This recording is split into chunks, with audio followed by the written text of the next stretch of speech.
video is brought to you by HelloFresh. HelloFresh can make things in your life a lot easier. Don't believe me? Why?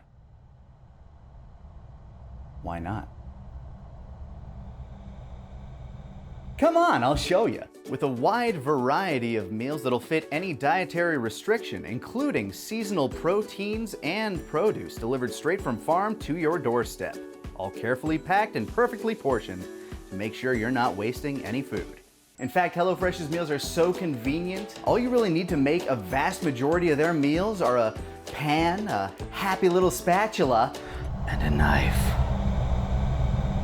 And HelloFresh has got dessert covered too, with add-ons like these delicious cinnamon crumble muffins. I got a dog to clean up the crumbles. You want some of this free add-on too? Huh? You want it? Well, just use the code BENTOFM at checkout and you can get free add-ons for life. I can't feed you through the screen. Yet. And if you go to HelloFresh.com and use the code BENTOFM, you can get 10 free meals plus a free add-on for life. And boom, just like that, in less time than it took me to film this ad, I now have a delicious, nutritious meal ready to fulfill me.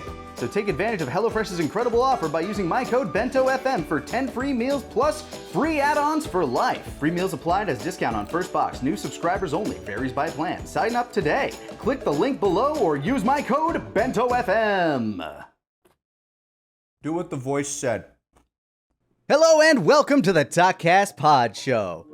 We're gonna talk about things that are recent-ish. Yeah, it's not exactly. We were just like, yeah, we should probably talk about some stuff. It's been too long since we did a Talkcast pod show. What do we got? Well, I mean, we've had a busy a bit of time here. You and I went to a convention, our first convention in like 3-4 years. I mean, it's been a minute. I did one in Scotland, like I think it was 3-4 years. I think mine was. It doesn't count if I'm not there. We know that. Oh yeah, no, that's fair. That's fair. Now you were in Ireland and you had a fun time, but we just got back from Rhode Island not too long ago. It had a blast out there. Surprising amount of people came out to see us. Thank you if you were one of them. It was great meeting everybody out there. Good catching up with Sonny and Rager and yeah, that was so cool. Yeah, like, we got to They threw us on a panel with a bunch of like the OG cast, and they just told us, "Hey, no, we want you to moderate." I'm like, "What does that mean?" Yeah, no, just do your thing. Yeah, no, the entire thing, it was so weird because the entire thing was basically just get on this panel with a bunch of the official voice actors, and we had met luckily almost all the people before. Yeah. We had Sonny even talked about how we'd gone to his house at the panel. We'd met Rager many times. In fact, we've worked with him on Unabridged, Josh Martin as well. The only two that I feel like we hadn't met before was Mark Britton, who was one of the OG voice actors back in 1999 when they were doing season 3. Back when they were back when they first got it from Ocean and started dubbing it in Dallas. Yeah, he was the first voices of Corin and Birder. After they switched to the Funimation cast. And besides that, there was also Stephanie Nadolny, which I never met her before in my life. It was so strange to talk to her. Yeah, she was real nice. Yeah, she was incredibly nice. Everybody was nice. Yes. Our autograph booth was right next to Mark's, and he was a cool guy. And funny story about him that I didn't even realize when I first met him, because he and I got picked up at the airport at the same time. Back in the, he's been doing stand-up comedy for a long time. That's actually how, Justin Cook met him and got him into the booth. And back in the... Back in the 90s. Back in the early 2000s, this would be post-grunge rock. My dad was doing some consultation for XM radio because satellite radio was just starting up. And so we had a free subscription, and I can't fall asleep without listening to something because that's how my brain works. So I'd put on the XM comedy channel, the stand-up channel. And sure enough, I heard one of his beats where he actually talked about playing Birder. And I actually reached out to him through his Facebook to be like, hey, how did you get into that? Like, what was the situation? And he actually replied to me. And I didn't realize until after the fact, like, you know, after like riding to the convention from the airport with him, I was like, oh shit, wait a minute. Now I have an anecdote. That's really cool. Yeah. So that was a really fun little kind of full circle beat. Yeah. It was also really fun because when we were on the panel, so it was a really weird setup.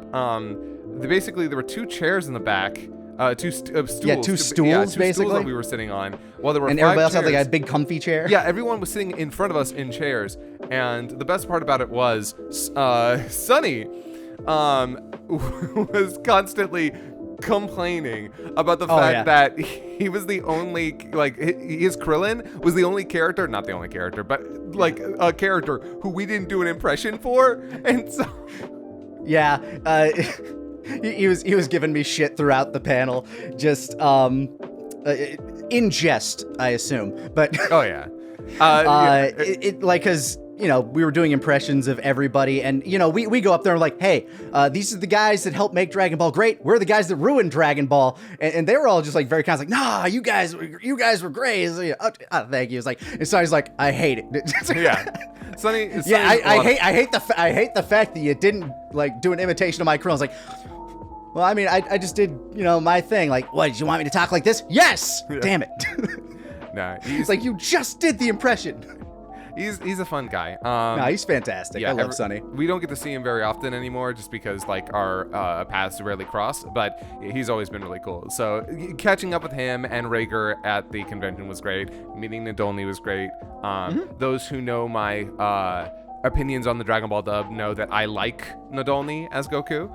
I think she's a fantastic Goku. I think she's good. I don't think that there's not a better Goku out there. But she is my kid Goku. Like, that's the one that I grew up with. That's the one that's in my head.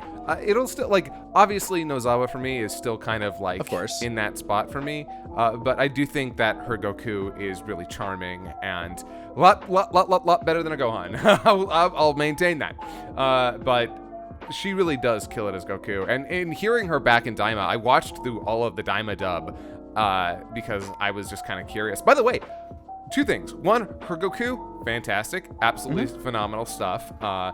She does a really cool thing when she goes Super Saiyan 4. She doesn't have almost any dialogue as Goku there, but she still changes up the voice in a way that's like really animalistic. Yeah, it kind of like gruffs it up a bit, like how Sean did it. Yeah, but the second thing, and this really threw me off, they use ki in the dub.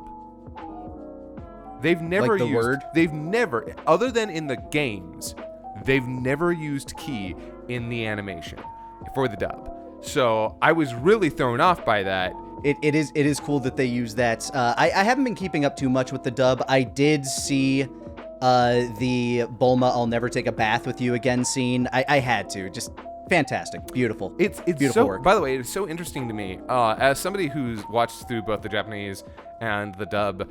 I really like Monica Rial as Bulma, but her Bulma is very different from the Japanese, and so it's very interesting to hear these 2 very like different interpretations of that character.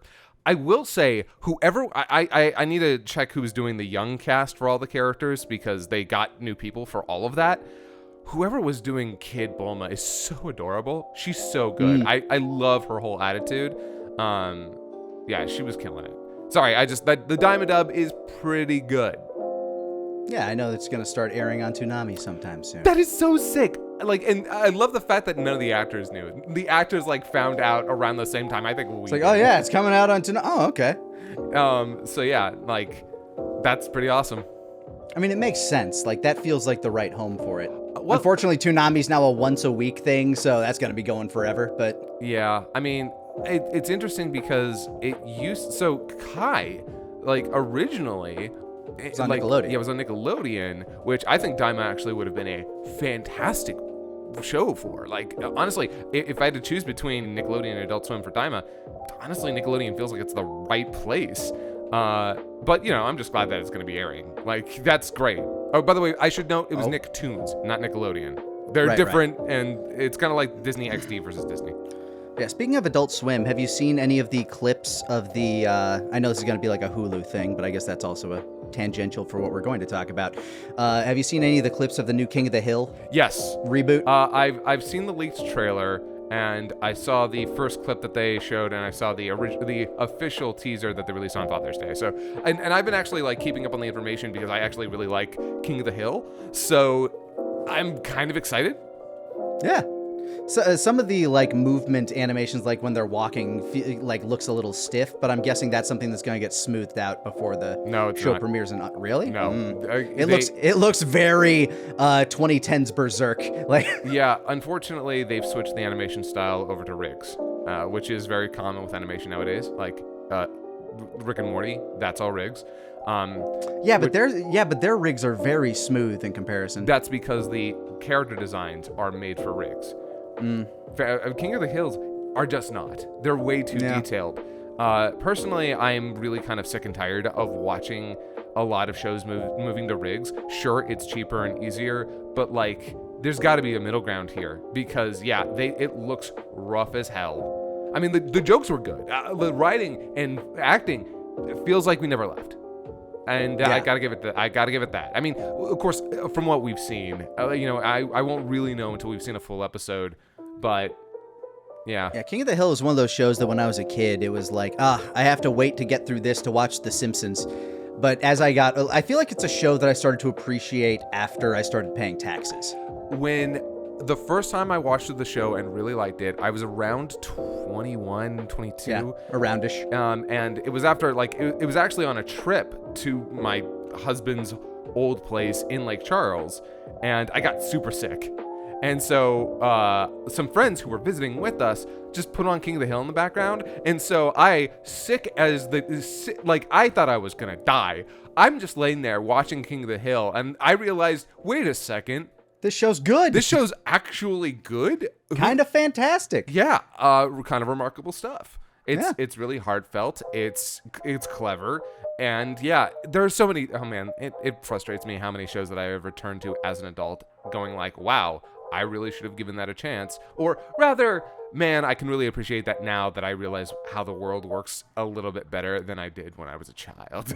Yeah, it's one of those things where I only ever watch television when I'm, traveling, at a hotel or somebody's house or something if they have cable, because why would I pay for cable when I'm doing the same by paying for a bunch of streaming services? So normally I'll flip on either like the Food Network or Adult Swim, usually Cartoon Network, and I'll switch to Cartoon Network. It's like, oh good, King of the Hill's on, and then like a couple episodes play, and then it goes to Family Guy, and I'm like, damn it. Yeah, I mean, I can put Family Guy on the background. I'm fine with Family Guy, but King of the Hill is a superior show. It is, because whenever it's Adult Swim, it's Bob's Burgers, Family Guy, or Rick and Morty 99% of the time. Either that or the that really weirdly animated one with the Australians. Yeah. They sometimes throw on some of their more like niche projects that are like sometimes can be pretty fun. Yeah, honestly, like, I love their irreverent experimental humor. Yeah, no, it's kind of great that Atlanta essentially just gave a bunch of these creators free reign to just go kind of crazy. William Street, I appreciate their hustle, especially since we've got Smiling Friends out of it, which apparently they're aiming for 5 seasons, but they don't want to overstay their welcome, which I think is a really smart move on their part. If they can give us 5 solid seasons, and that's pretty remarkable shit. Absolutely. I mean, like, hopefully they can get to 100 episodes so they can get syndication, but... Oh, that would be amazing. Yeah. Fingers crossed. But that would be more than 5 seasons that being said, what they produce. Yeah. That being said, though, King of the Hill.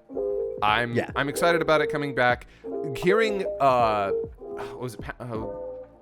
Shoot, I forgot the name of the actress who plays Bobby. It's like Siddell or something, Pamela Siddell. Yeah, it's interesting that they kept that instead of choosing an adult actor. Yeah, no, or not a more adult sounding Bobby. Yeah, they straight up Naruto'd him, which I'm kind of okay with, mostly just because when she started talking, I was like, you know what?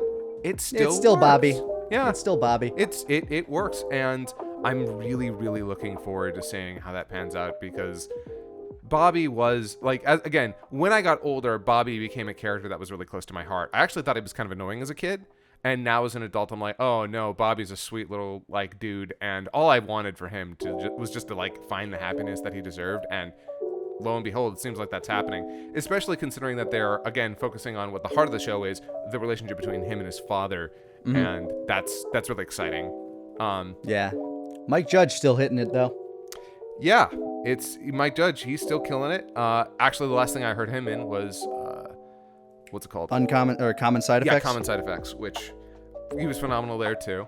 I've heard some rumblings about some of his political stuff. I'm going to try and watch the show. Like if the show is good and it doesn't have any weird political messaging, then I'll be fine with it. But the weird thing is, Hank Hill was always a conservative dude, but he seemed to have very normal moral values about him. Yeah. Like he wasn't like. Well. I mean, here, he was never openly antagonistic about so many things without being able to learn a lesson from it. Yeah. Is the thing. The worst, he was very much you do your own thing in your own space. Let me do he was the definitive griller. He just he's just here to grill. He doesn't want to have to deal with other people's bullshit. 90% of the time he got mad at people whose views didn't align with him. It was because he was trying to do something else or was involved with something else where they were either in power or had a lot of say in that environment. So he'd have to adapt, he'd have to learn. And a lot of the time, no matter who he was up against, they might have had something about them that, the show tries to tell you, yeah, that's annoying, or maybe that's wrong. But the show also was but they're there's more to it than that. There's more to, is this person wrong? Is this person right?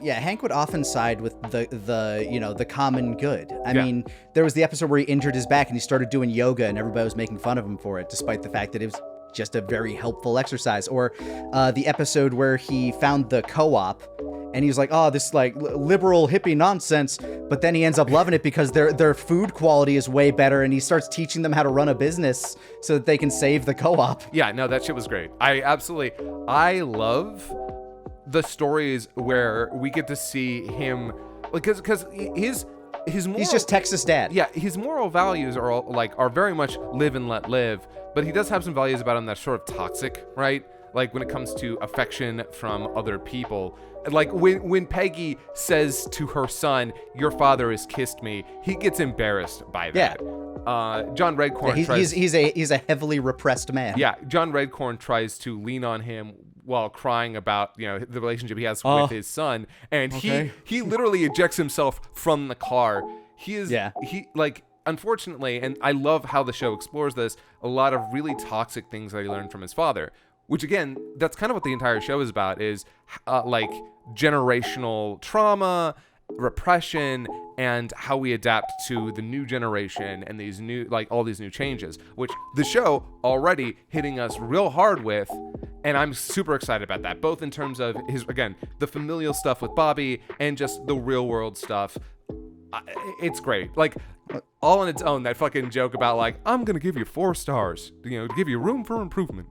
I love that shit. That's so good. It's sounding like we might have to talk a lot more about King of the Hill, because I feel like we have a lot to say about it when the show actually comes out. Look, if you want to do a weekly King of the Hill thing, I'm down, because I have been so excited for this reboot.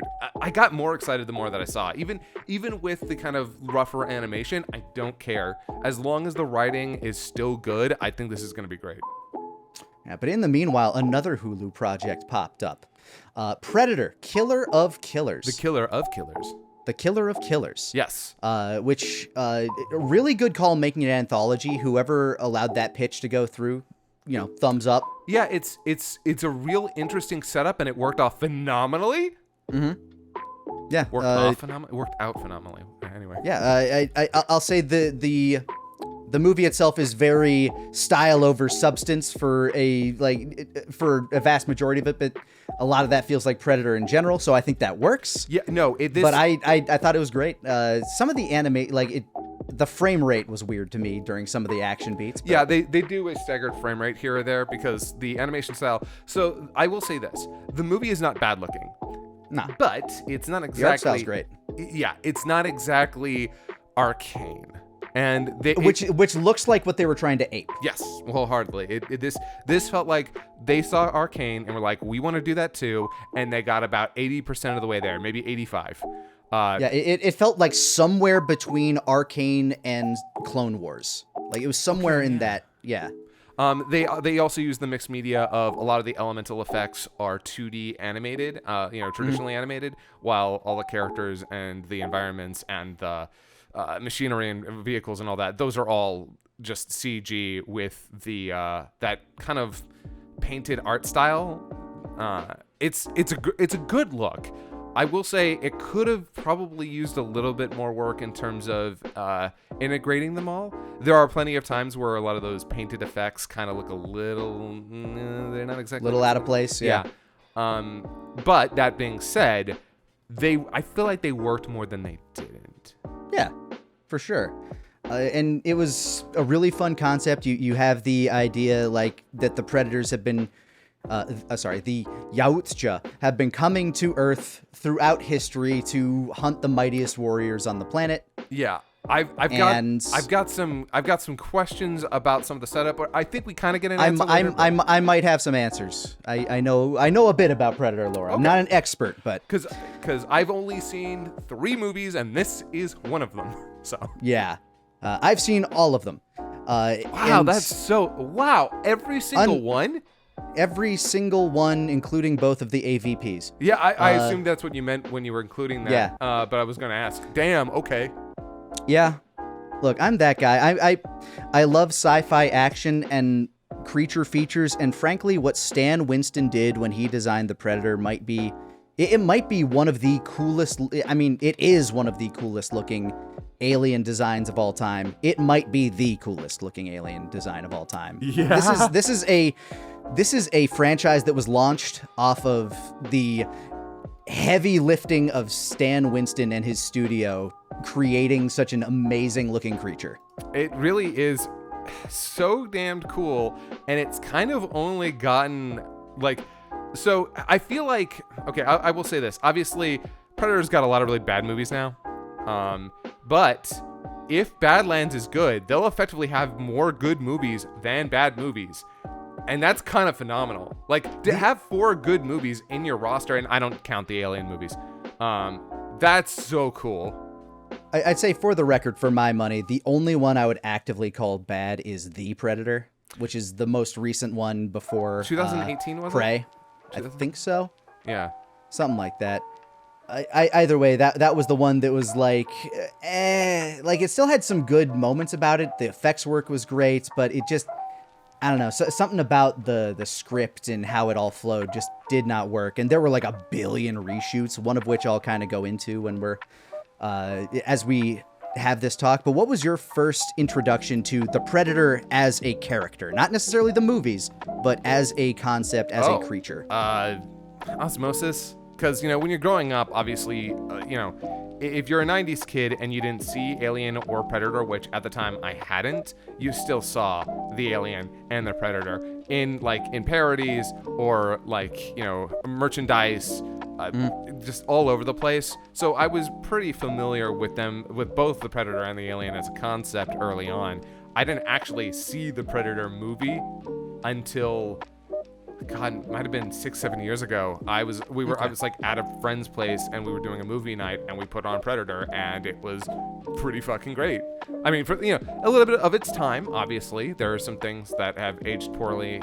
Specifically, I'd say in terms of movie making, but also its pacing is great. Its setup is great. It's the exact kind of movie that it wants to be, and it succeeds very well at that. Oh, for sure. I remember my first exposure. I had it was kind of like an older brother figure that lived across the street from me. His name was Eric. And, I'd sometimes go over to his place after school to, just play Super Nintendo or something. And he had the Predator 2 game, which, shitty game. But in my head, still scarred to this day, is the image of the Predator holding up that head with the spinal column kind of dangling down off of it as he's standing above the streets of New York. Such a cool, striking image that when I started getting into horror movies, probably not too much later than that, Predator and Predator 2 were one of the first ones that I rented from Blockbuster. I loved them. I to this day, I will still defend Predator 2, even though a lot of people don't think it's a good movie. I think in many ways, it does enough different from the first one that it's an entire, like, it feels different throughout. It's the Predator basically killing a bunch of drug lords. And it's also where you get introduced to a lot more of what would become the Yautja lore. Like, they won't kill pregnant creatures. Like, they won't kill children. Only things that are an active threat. Anything with a weapon, anything that could be considered dangerous. So, wait, if it was hunting you and you... so once it begins hunting you, though, it's over, right? Yes, yeah, once you're its target, it's like, okay, it's already basically gone through a mental checklist of saying, like, it meets this criteria, okay, this is a worthy hunt. So, like, you can't go up against and be like, I'm out, and throw away your weapon. It's like, no, dude, this started, it's ending. Yeah. No, see, that's, what you do is you get pregnant. There you go. Just get pregnant, and then it has to stop hunting you. Yeah, there you go. This that's one the easy way trick to throw off predators. Wow, that, yeah, no, I stand by it. But yeah, it introduced a lot of what would eventually become like their lore, which would get picked up with, I guess, the comics and kind of carried throughout until, God, Predator 2 was the last movie in the Predator franchise until AVP, I think. And AVP's biggest problem was just the fact that it was PG-13. Oh, yeah, right. And then... that was directed by... Paul W.S. Anderson. Well, I mean, if you're going to somebody for like popcorn action schlock in the early 2000s, he's a good one to go with. I guess. I mean, I'm not going to say that he's a good one to go with. I do think that he is a very popular name in that, but like, he was a very safe bet at the time. And yet, the movie made money. Did it? Made money. Of course it did.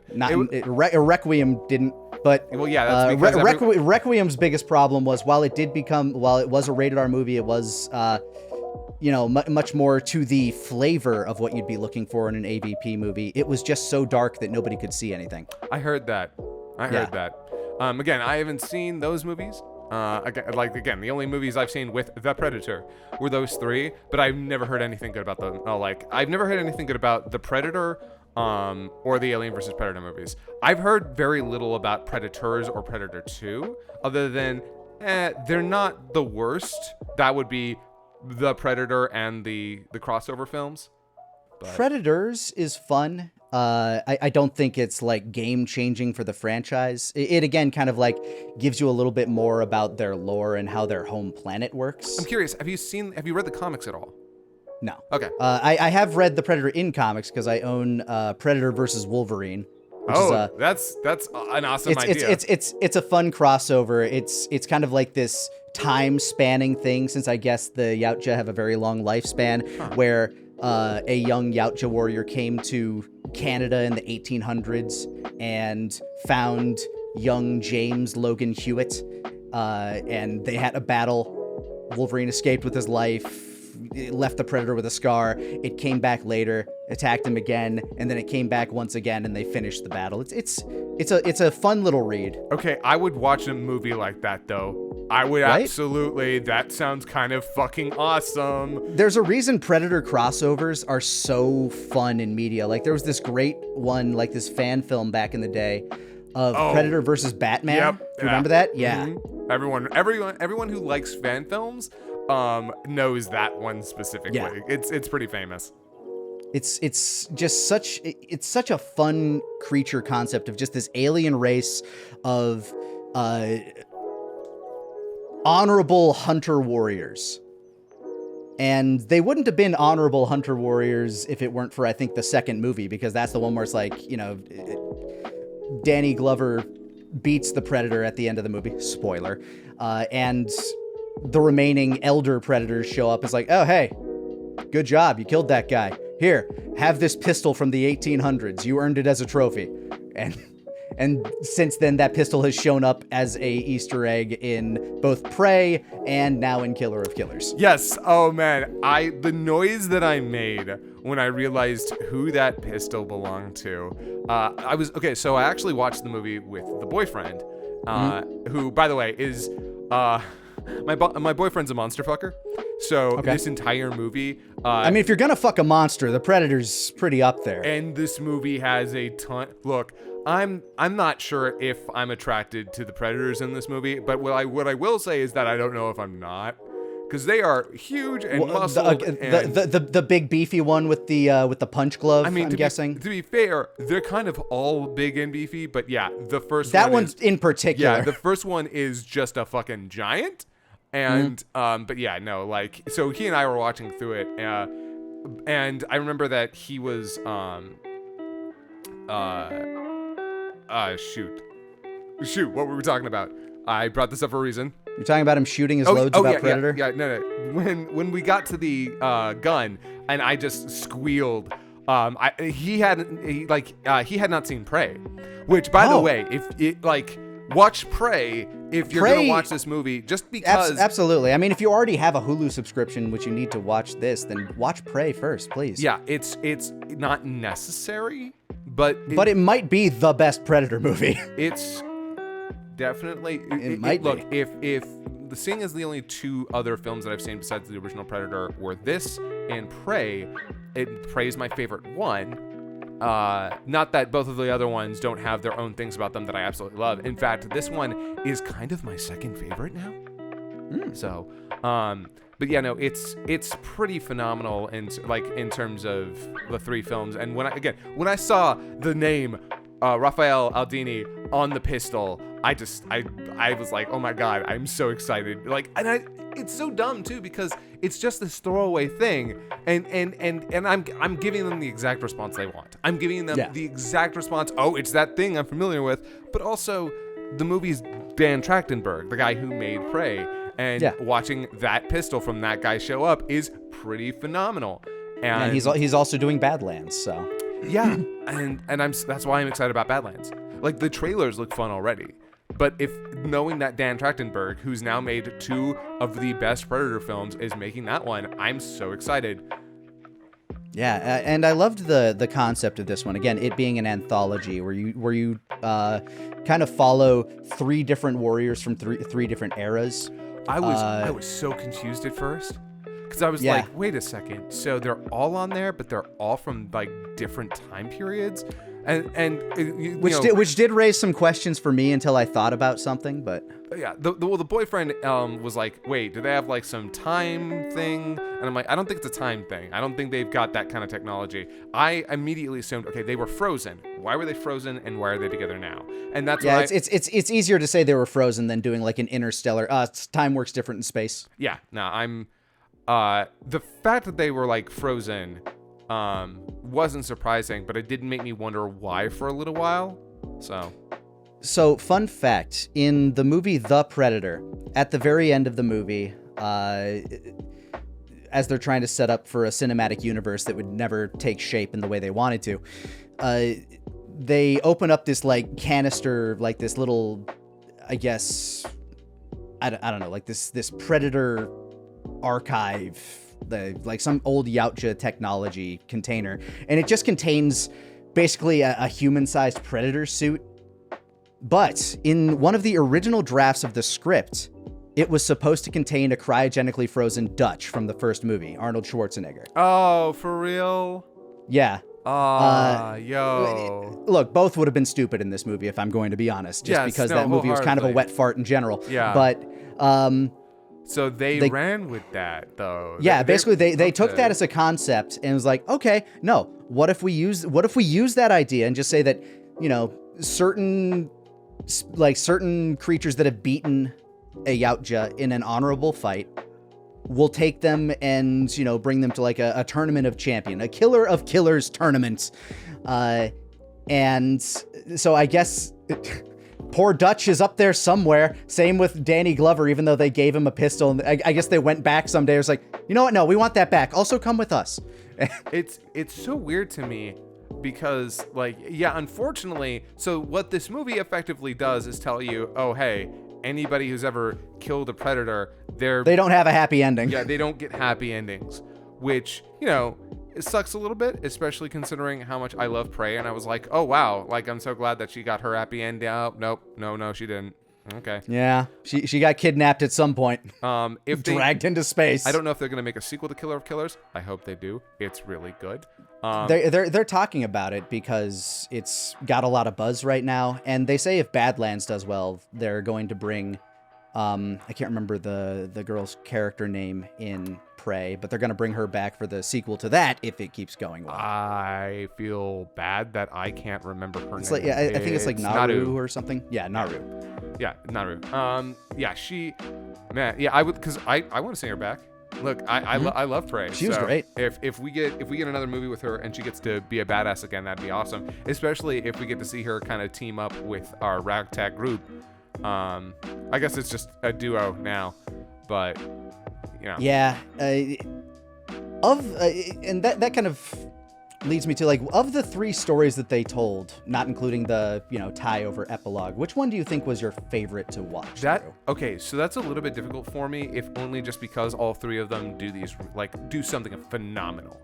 If it, like, in the first one, you have, like, just this big fight against a giant predator, and the ultra violence of him just ripping through all of them was the shield maiden versus the bear predator. Yeah, that like, because that's a real David and Goliath moment there. You get to see just this. But she's also this Kratos of a woman who's throwing around dudes twice her size, just booting them in the chest. Like, the shit she was doing was like, I recently replayed God of War Ragnarok. I'm vibing. Yeah, it's phenomenal. It's a great fight. It's got, like, all 3 of these nail the vibe that they're going for. In the second one, you have this sick as hell scene with like he's like, so our main character in the second anthology is a ninja, and we get to see ninja versus predator, which I never knew that I needed, but damn did I. Because that shit was, I mean, if you liked Batman versus Predator, yeah, well, I mean, yeah, just watching him fight off this thing and then have to, like, team up with, oh, by the way, the fight with his brother, when the brother's putting on the armor during the fight, I lost my shit. It was a good beat. The plot of that one left me with a good number of questions, but I loved that it was almost entirely dialogueless. Yeah. There's like scant bits of dialogue here or there. What questions? It's just at the beginning and end. Yeah. What questions did I have? Yeah. Well, at the beginning, we're shown that, these 2 brothers, they were growing up together, they were friendly, and then their dad was like, hey, one of you gets to be my heir, essentially, like my true heir. You get to don the armor and stuff, but only if you're willing to be a true warrior. And then the one kid, like, the traitorous fuck who would not put away his sword, went and attacked, cut his cheek, and I guess that kid just ran away for 20 years and never interacted with him again. Yeah. I don't know what the questions are. Like, my question there is, what did you do for 20 years? He went and became a shinobi. He went and became a shinobi for getting his cheek cut. Yeah. I mean, I think that the problem ultimately was he decided this family fucking sucks. I mean, yes, the family fucking sucked, but yeah, I don't know. Still, like, it was just like a question of motivation for me. And the fact that, like, while on one hand, it was very artistic for there to be, like, no dialogue whatsoever, for him to show up, just kill all of his dudes and be like, hey, let's have this duel now, a real duel, and then still tries to spare him at the end. It felt very odd. Nobody said a word to each other. I know that you've seen enough, like, old samurai films and stuff to be able to piece together his motivation and the reason he's doing this. I got the motivation. I just think I'm also of that mindset where you share a word or two. Like, you cut me on the cheek when we were kids. You were kind of a dick. You betrayed me. Now I'm going to murder everybody in your house. I will say, if he hadn't murdered all those other people, probably wouldn't have been as bad. Probably. I mean, like, ultimately, yeah. That said, great action set piece throughout of him, like, infiltrating the base. The fight around the bell was fantastic. The way it resolved was great. The fight with his brother, and then the Predator finally showing up, great. Yeah, in terms of creative combat, the second one's got it beat. It is perfect. Yeah, the fight with the bell, of him constantly keeping them from yelling or hitting the bell. I love that sort of shit. Then it just gets interrupted by the other bell. Just, fuck. Yeah. It's great stuff. But the third one, so where the first one has this really great, like, it feels like they're fighting against a giant monster. The second one, a ninja fight as they're, running across all of the rooftops. The third one, the brother can somehow defy gravity and survive a 500-foot drop. Yeah. And then in this third one, we have a dogfight with a predator ship. Now, I never thought about predators getting in dogfights. Again, I haven't seen a lot of the other Predator films. The three I've seen never had that. I don't know if that happens in other media. So not really. Here, seeing this, I was so psyched, and they managed to deliver it in a way like one of the compliments I have to give this movie is its sound design. Mm-hmm. Like the oh my god, it all sounds so good, and I don't think the movie would have been maybe even half as good without that, because as they're flying around and as you see these big sweeping moments with the ship through the clouds and just the sound of the ship and as he's listening for the problems in his own plane and all this stuff, like it goes a long way to really immerse you in what's happening. And that scene where they rise above the clouds, he cuts the engine and all the music cuts out and you just hear them falling. And you get this like medium wide shot of the ships, and that one shot of just of watching them like arc and then fall, and I was losing it. I was like, this is the best fucking thing.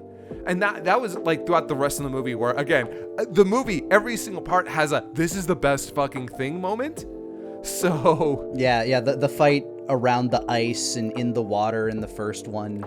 The duel and the chase across the rooftops in the second one. I will say, Torres for sure had the most plot armor. Oh yeah, like there is no reason he should have survived that. No, Torres got out of there because he was scrappy and he lucky. Oh yeah, lucky as hell. Like absolutely lucky.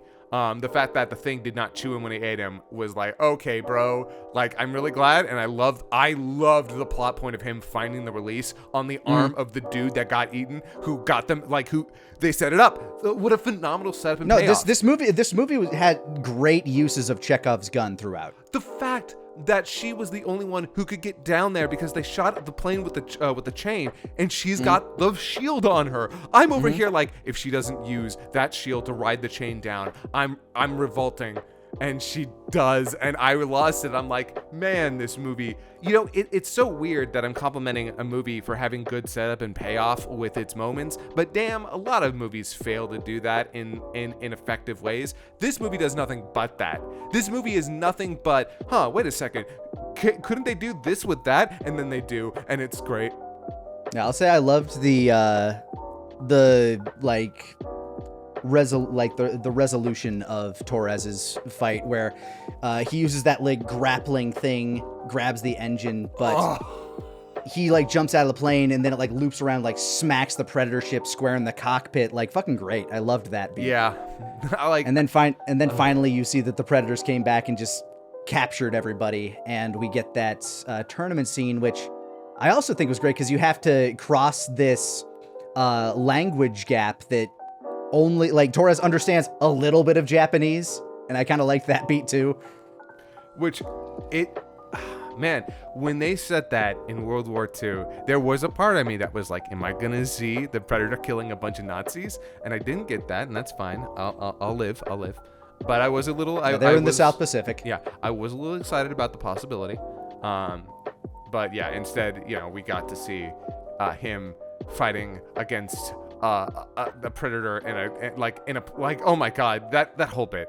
That being said, yeah, we have this whole language barrier during their fight, and I was actually a little bit surprised because they've already proven that we can translate languages. You'd think, why aren't we translating the languages? Like, why when they talk to each other, why doesn't that translate for them? I think in a more realistic scenario, I think there's a very obvious reason why it wouldn't. Why would they want them to coordinate and talk? Because they just want them to fight. Hold on. But they are trying. Well, I guess that's true. I guess that is true. The concept was, hey, you guys fight to the death, and then you get to fight the chief with his sick ass spine cape. Oh my god, the spine cape though. But yeah, No, I guess that's true. For a moment there, my mind was like, well, they want to give them all the advantages that they can, right? And I'm like, wait a second, that wouldn't give them advantage because ultimately that's just, yeah. So, yeah, I guess that's interesting. I guess that does work. And it does make for a great conflict between them as our one dude, I think it's Tabe. Wait, no, oh no, I'm looking at the wrong list. I forget what the dude's name was. The not Torres. The Japanese guy? Yeah. Kenji. I think it's Kenji. Because there were the two brothers, Kenji and Kiyoshi. It might have been, I think it was actually Kiyoshi. Anyway. Either way. Point being, nope, it was Kenji.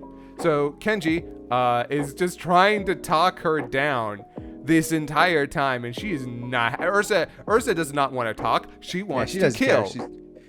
She wants to kill or die in battle. That's it. Yeah.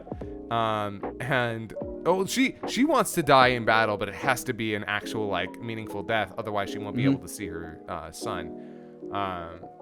Which, by the way, played by Damian Haas. Way to go, Damian. Interesting. Killed it as Laos from A Delicious in Dungeon. Got me there. Yeah. And killing it here. Laos. Yeah, killed it as Laos in Delicious in Dungeon. Killing it here, doing phenomenal work. But yeah, so this was just watching him desperately try and talk Ursa down, and yeah, no. Like, stop! No, we don't have to fight here. Yes, we fucking do. And then meanwhile, Torres again just gets eaten, and then he's like, "Oh hey, I can just use this thing." Yeah, and then he steals a Predator bike. Yeah. So it's very funny because the other two absolutely get their weapons and he doesn't. And so I'm just over here like, you're each going to be given a weapon of your tribe, and he's given a flintlock pistol. It's like, God damn it. And I am just so psyched because the moment he got the pistol, my brain was like, they're not going to do him like that. He's going to get one of their planes by the end of this movie. Again, the movie knows how to set. If you're familiar with how film works, this movie is like candy. Because it sets these things up where, okay, if I were going to pay this off, I would absolutely get him on a ship, right? And they do. And yeah, he has to be the engineer because that was his whole thing. That was his whole arc. And God, again, it's almost like I'm making it sound predictable, but I'm not trying to make it sound predictable. I'm trying to make it sound like it's well structured and set up, and because it's like they always. The thing is, predictability is fine in a movie like this. Like, it doesn't. There are certain things where you can read into it, and you kind of want it to be how you think it's going to go. Yeah. Otherwise, you will be disappointed. Subversion of expectation is good when you give the audience something that will okay. Subversion of expectation. But this is a Predator movie. Yeah, subversion of expectation only works when the subversion also works in retrospect. Yeah. If you swerve a different way, then you still need to be able to connect all the previous dots. And the film does that here or there, just in small little bits, small little places where, like, mostly moment to moment. But, yeah, in its large swaths, a lot of it is a lot of great setup and great payoff, exactly like you'd want it to. And so that's why when he got that ship, and yeah, the Grendel, fucking Grendel King. Yeah. Like, I don't even know what his actual name is, but the fact that that's, like, I believe how he's just a chieftain elder, yeah. Yeah, he was cool as hell. Like, again, the designs for each of the Predators were always fantastic. I also like that as you went through the eras, the centuries spanned between each of the stories, the Predator technology got better too. Yeah, it did it because it's hard. I wasn't exactly paying too close of attention. They always seem to have the cloaking, but the first time you see him, he just has that like punch glove, which is like what? Who thought of the punch glove? It's cool. It's fucking great, and it's a great way to end his life in an icy lake. I will say it is the goofiest of all of their weapons. Just again, it's a giant punch glove that shoots like these sonic booms, which I think is. It's not bad, but it's also like, set in the 1200s AD or something like that. Yeah, I guess it's a little less than lethal for what I expect from the Predator. But it's an honorable weapon for the time, whereas the the one that shows up in Japan has a bit more tech. It has its it has its throwing bombs and its like more typical Predator tech. It still doesn't have the plasma cannon though. Yeah, and like I love the little like bombs that it shoots, and I love how those are used. Especially considering like it has that fucking scorpion get over here chain, which the grappling saw chain. Love it. And the moment we get to see it used, I'm like, oh, he better scorpion somebody, and he does, and I was so happy. Oh, for sure. I even said the get over here when it happened. But yeah, no, I guess you're right. The technology does. I mean, it's hard to kind of tell with the ship and everything, but by the time we're on the planet, it definitely kind of feels like we're. Yeah, you get to see a bunch of artillery that had kind of been shown in some of the other Predator movies, like that net thing that gets cast around is something that you see in other Predator films, just on a smaller scale. Yeah. Torres got really lucky that the Predator didn't decide to use any of its other weapons as opposed to that, the hook shot that would eventually save his ass. So I think part of that was definitely due to so the one thing that you can always expect from the Predators, I think, based off of what I've seen, is that if you're like the last one left, they're going to try and give you as much opportunity as they can, because they're like, come on, man, you got to be able to do better than this. I want to see the best you can do. Because he wipes through the rest of them. He is like a monster with the rest of them. So when he's on that last one, I do think he was kind of trying to be like, all right, I'm not going to use everything I have against you, because then this is just over. What do you got? Yeah. So, So you gotta resolve it with the one weapon he already really understands. Yeah. Unfortunately, yes. Torres wholeheartedly has the most plot armor. But plot armor is super hard. I also love Torres, so I'm glad he does. he's a phenomenal character. Oh man, again, I can't stop jerking off to the setup and payoff. But when we see that moment where he's listening to the plane the first time and the second time, I'm like, I just love that shit. I can't believe that they had all this phenomenal,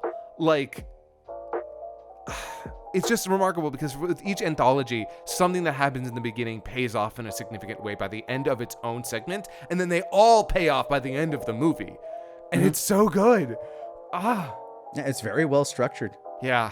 And the weird thing is, when you find out who worked on this movie, because it's not just Trachtenberg, who's phenomenal, obviously, but also it's either Micho or Miko Robert Rutare, who, let's just say his credits are weird. Such as? Hold on. I'm trying to bring them up. IMDb is kind of terrible just to find this stuff. Okay, writer. So he was the screenplay writer, though I'm sure he worked with Dan Trachtenberg for Predator, Killer of Killers, but he was also the screenplay writer. This story by and written by for #Follow Friday, a terrible TV movie, Z Nation, which was a TV series that I have heard nothing about. I'm guessing it's about zombies. Probably. A TV movie that is apparently terribly rated called Bigfoot. Another TV movie called Adopting Terror, and then Mega Shark versus Crocosaurus. The perfect movie. Yes. Besides that, Meteor Apocalypse, and a movie called Dragon Quest, not associated, obviously, with the RPG Dragon Quest. Interesting. So this guy should not have been anywhere near this movie going off of his prior credits. Well, there wasn't a lot of dialogue. Well, but the dialogue that was there was good. It's not like that was the dialogue there was good, and he still had to write the movie. Mm-hmm. So either he's one of those guys who has just done a bunch of garbage because he kept getting put in places where it's like, yeah, we need somebody to write this. He would write it, have fun with it, and he knew he might have known it was garbage, but this is phenomenal. This is one of my favorite movies of the year. It's probably my favorite Predator movie. So he just killed it. He slaughtered it. I would still definitely rank Prey over this, and probably Predator 1 as well. So I'll say they're probably better films, just generally. I'm not going to deny that. Prey is almost, I'd say, the closest things you can get to objectively, the better movie. but damn it, I loved this. There's no this movie is dumb fun, for sure. It's not that dumb though. It's a little dumb. It's not that dumb. Like it's not. At no point did I ever feel like this is like I was. How do I put this? You were being insulted or talked down to? Yeah. At no point did I feel like I had to dumb myself down to enjoy it. It's just, it's not that complicated. It's not that deep. It's not that serious. But it is phenomenally cool and really, really well made. Like, look, it's a really enjoyable movie. I'll make this comparison just because I saw this movie not too long ago. I saw Bring Her Back, which is another one of those A24 horror movies, I think by some of the same people that did Talk to Me. Really well put together, super goddamn disturbing, horribly depressing, fantastically made film. Did not enjoy. Really? Yeah. I thought, you know, it's one of those cases of this is objectively a very good movie, but I wouldn't call it enjoyable. So I put Bring Her Back into Google, and the first thing that pops up is a Reddit thread that says Bring Her Back was absolutely rage-inducing. Yeah. Which I'm very curious what that means. We don't have to go into it. I don't want to spoil anybody for anyone who hasn't seen Bring Her Back. I'd say it's worth a watch if you like those artsy horror movies. It's a very mean-spirited one, so don't be psyched for a super happy ending. It does some crazy good effects work. It's very atmospheric. The actors are fucking phenomenal, and the filmmaking is great. It is just a rough watch sometimes. It is a horribly depressing film. It can be. Okay. Well, interesting. Yeah, you've seen so much more horror than I have. I struggle with horror movies just because half the time I love a good scare, but I'm not in a place right now mentally. Yeah, which is for sad endings, and horror films are dead set on always having downer endings, which I'm not going to say that's a bad thing. I'm just saying not all the time, but I get you. I get what you mean. I feel like I've never it's harder for me nowadays to find a horror movie with a happy ending.